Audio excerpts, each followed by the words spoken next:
Can you just talk about limiting them to just 2 offensive rebounds or how they're a quality rebounding team? Yeah. Just talk about that, the backside rebounding, setting them off, and just how that went. Yeah, I mean, I think that our like points of emphasis are rebounding, making sure that we control the boards. I didn't know that they only had 2 offensive rebounding or 2 offensive boards tonight. So big credit to everyone on the court for getting the job done, because that's really tough on a team that crashes very hard.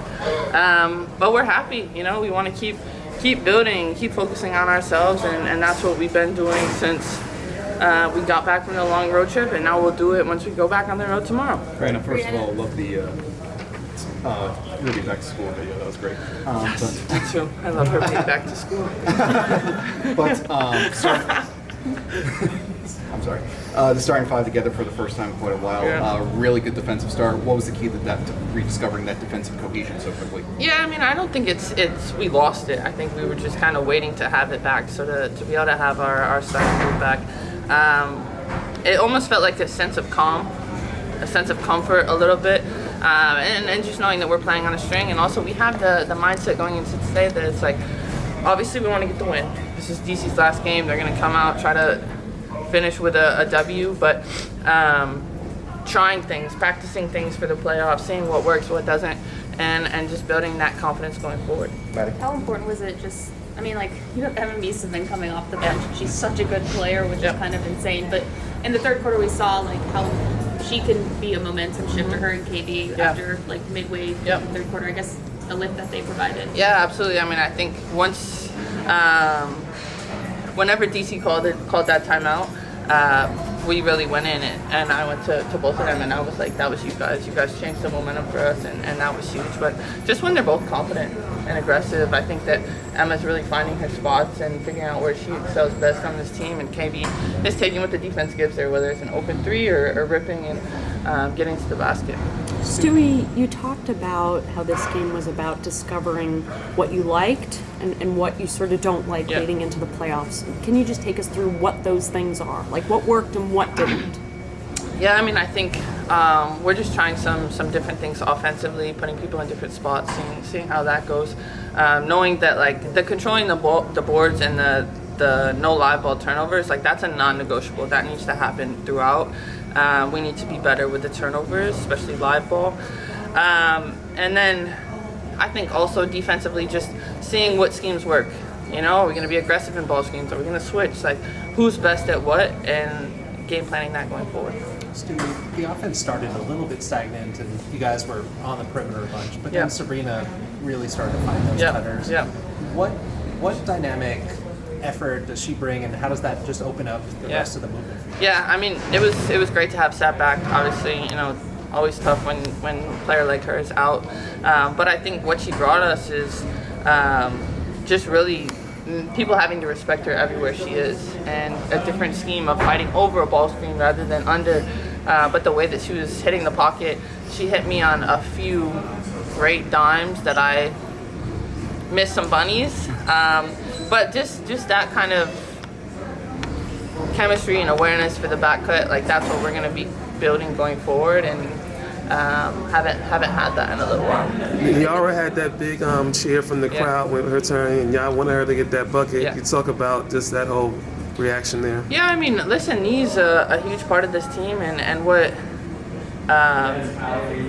is like the most exciting part is, you know, she's someone who's gone through injuries a lot. She knows what it is, but she continues to show up, and she continues to do whatever she can to get back on the court for the team. So even though tonight her minutes were limited, like, it was still just a big hurdle for her, but for all of us to be able to be there cheering her on, because she's worked so hard to get back. How would you assess the team's defensive efforts as you look to finish the season out strong, and what are the keys to getting back to that defensive identity, that championship level? Yeah, I mean, I think that honestly, it's been building.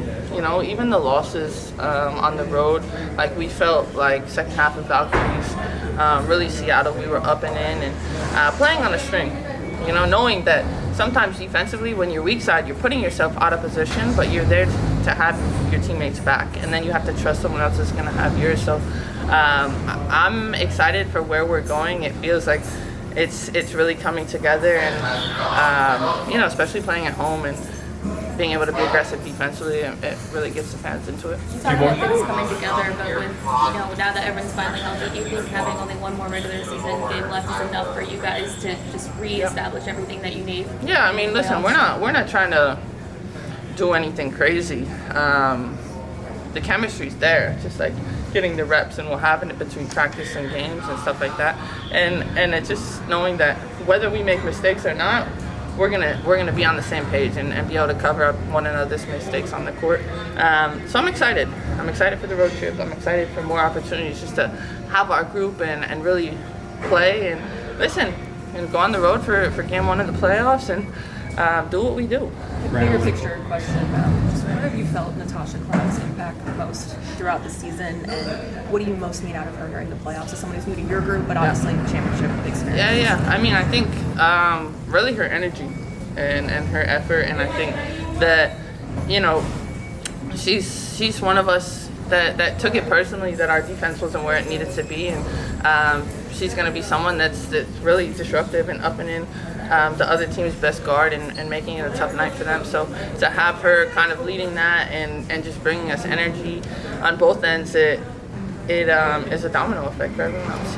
Stewie, you dropped a subtle post right before the game. I know the fans should be expecting something at 10 a.m. tomorrow. Yep. Could you just talk about that release real quick and just talk about your appreciation for the fans on Fan Appreciation Night? Yeah, absolutely. I mean, starting with the fans, it's incredible. I feel like tonight was one of the loudest nights we've had. I feel like I also say that every single night because it's hard to really tell which one is the loudest, but you know, it was important for them, this win. And they've been riding with us through the good and the bad of the season, and we're really excited for what we're going to come and know that they're going to be right alongside with us. And as far as my drop, hats are restocking, so hopefully they get it. And let's talk about the pizza company. There's a t-shirt dropping too. Stewie, Sandy was asked about the 3 big lineup, the jumbo lineup. You know, we didn't get to see it tonight. Yep. I guess I'm just curious, you know, how much are you looking forward to it, and what do you think is going to have to happen in order for that lineup to work? Yeah, I mean, I think I'm definitely looking forward to it, just trying some new things and seeing what's going to work, and is it going to be game 1 of the playoffs or game 2 or that type of situation. But just knowing that we'll be able to really have a very big lineup at some point, but making sure that we give each other space while we do that. Stewie, how much did it help you guys have some experience? You have to win at least one game on the road each series to win another title. Yeah. Have this group that's been through this, battle tested. How much that helped you guys? Yeah, no, I mean, I think that our what we had to go through last year and really just in years past, the experience of winning on the road is something that we can all take with us going forward. Like, we know it's going to be loud. We know nobody's going to be cheering for us, and embracing that. You know, I think this team, as of late, we're just embracing where we are and not where we wanted to be or where we were. We're just focused on being here right now, and that's a 5th seed. And so that means we have to go into someone else's house and get a win. Thanks, Stewie. Thanks, Stewie.